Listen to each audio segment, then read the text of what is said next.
and O'Brien case came about after I was wrongfully imprisoned, and I decided to take the Home Secretary to court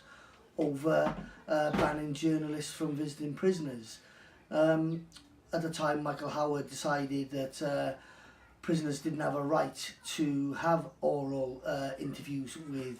journalists, and I believe that under Article 10, the right to free speech, that I had every right to.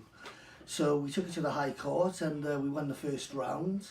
Then there was a change of government which came in, which was the Labour government, and they appealed against that decision, and unfortunately for prisoners, we lost the case. It was then a couple of months later that I was released on bail pending my appeal because of the new evidence which the journalists had found, and we took it up to the High Court, which is the House of Lords, and the House of Lords reinstated our right that prisoners can have journalists visiting them when they're claiming that they are innocent, because of the fact that legal aid is not available, and therefore the only way a miscarriage of justice can be uncovered is if a journalist investigated the case and investigated it thoroughly with a view to producing new evidence to get it back to the Court of Appeal.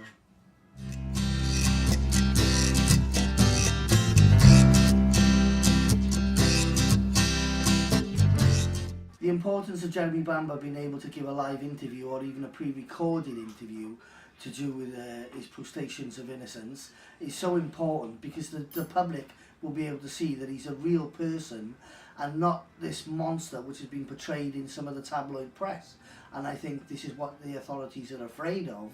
that he's going to get more public backing if they can actually see Jeremy giving his own interviews. And I think it's very important that O'Brien's and Sims is expanded upon to allow these kind of interviews, for the simple fact is the public can make their own mind up. And there's always an old saying, you know, if the authorities have got nothing to hide, then why won't they let Jeremy do these interviews? They're obviously afraid of something, and I feel they're afraid of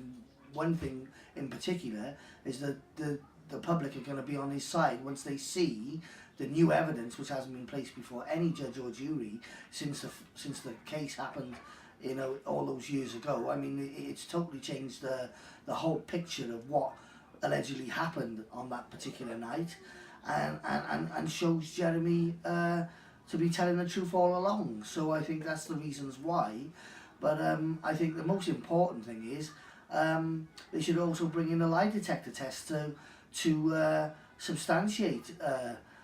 you know, claims of innocence, because the government were using it to keep sex offenders in prison many years ago. So if it's good enough to keep guilty people in prison, it should be good enough to get innocent people out of prison.